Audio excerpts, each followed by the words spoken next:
పొగిడేటోళ్ళనే ఇష్టపడతారు, vote bank తప్ప ఏమి చూడరు. వారసత్వంగా వచ్చిన వ్యక్తి ప్రమాదకరం. రాహుల్ పై ప్రధాని మోదీ విమర్శలు.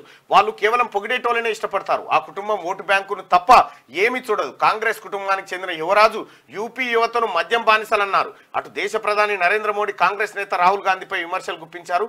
వారసత్వంగా వచ్చిన ఆ వ్యక్తి దేశంలోని సామాన్యులకు ప్రమాదకరమని విమర్శించినట్ట. రాహుల్ గాంధీ ప్రమాదకరం అని చెప్పి నరేంద్ర మోడీ గారు అంటా ఉన్నారు. ఒకసారి ప్రజల్ని కూడా అడుగుదాం, ఈ రాహుల్ గాంధీ ప్రమాదకరమైన వ్యక్తి అని చెప్పి నరేంద్ర మోడీ అంటా ఉన్నాడు, ఇది నిజమా కాదా? రైట్, కవిత అరెస్ట్ కాదని 57% మంది అభిప్రాయాన్ని తెలిపారు. ఇక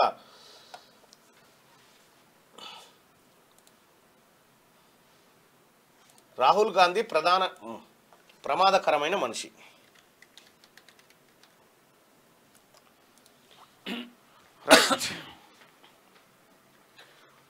రాహుల్ గాంధీ ప్రమాదకరమైన మనిషి అని నరేంద్ర మోడీ అంటా ఉన్నాడు. రాహుల్ గాంధీ మంచివాడు అనుకునే వాళ్ళు ఇక్కడ, రాహుల్ గాంధీ ప్రమాదకారి అనుకునే వాళ్ళు ఇక్కడ. మీరు ఓటింగ్ లో పాల్గొనండి.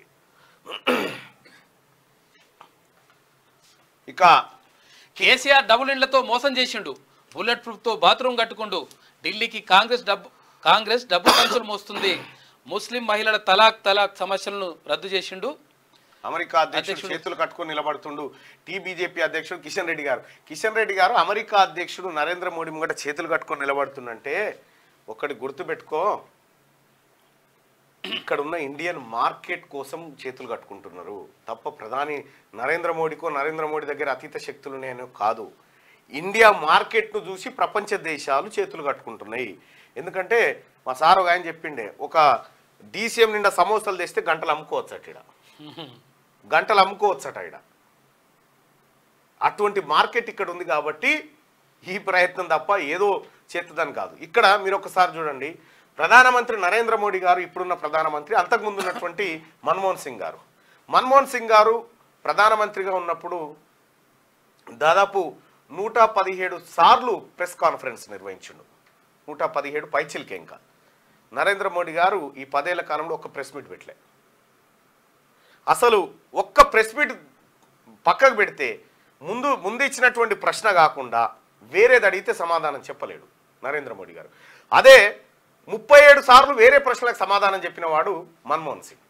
సో కాబట్టి మనం గుడ్డిగా ఏది నమ్మకుండా నిజమేంది వాస్తవం ఏంది, ఏ దాంట్లో ఏ రియాలిటీ ఉంది, ఇవన్నీ పరిశీలించుకోవాల్సినటువంటి అవసరం ఉంటుంది. ఇక్కడ ప్రధానమంత్రిగా నరేంద్ర మోడీ గారు ఆయన కొన్ని రంగాల్లో 370 ఆర్టికల్ కానీ, ట్రిపుల్ తలాక్ విషయంలో కానీ, రామ మందిరం విషయంలో కానీ వీటిలలో కొంత దూకుడుగా ఉండి పనిచేసిండు, కాదనట్లేదు.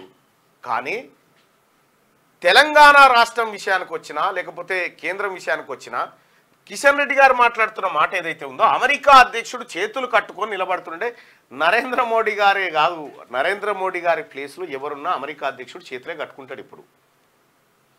ఎందుకనంటే ఇప్పుడున్నటువంటి పరిస్థితుల్లో మన ఇండియా చుట్టూ ఉన్నటువంటి దేశాలు ఏ దేశం కూడా మనకు మిత్ర దేశంగా లేకుండా పోయింది. అనేకమైనటువంటి సమస్యలు ఇంకా ఉన్నాయి, దాని గురించి టాపిక్ వచ్చినప్పుడు చర్చించుకుందాం. ఇక బుల్లెట్ ప్రూఫ్తో బాత్రూమ్ కట్టుకుంటూ కేసీఆర్ డబుల్ బెడ్రూమ్ ఇళ్లతో మోసం చేసి మరి ఏం చేశారు సార్? 10 ఏళ్ళు బట్టి ఒక్కసారన్న ఒక కేసు అన్న పెట్టిరా, ఏందా నీ సంగతి ఏందా అని ఒక్కసారన్న ప్రశ్నించిరా? ఆ పని చేయకపోతే మీరు ఆ పని చేయకుండా మీదికేని కేసీఆర్ బిడ్డ ఇది చేసింది అది చేసిరంటే ఏంటంటే అరెస్ట్ కూడా చేయకపోతే, కేసీఆర్ కుటుంబం మీద ఒక చిన్న కేసు, ఒక రైడు, ఒక నోటీస్ అన్ని ఇచ్చిరా అయ్యలే. మరి మీరు చెప్తే ఎట్లా సార్?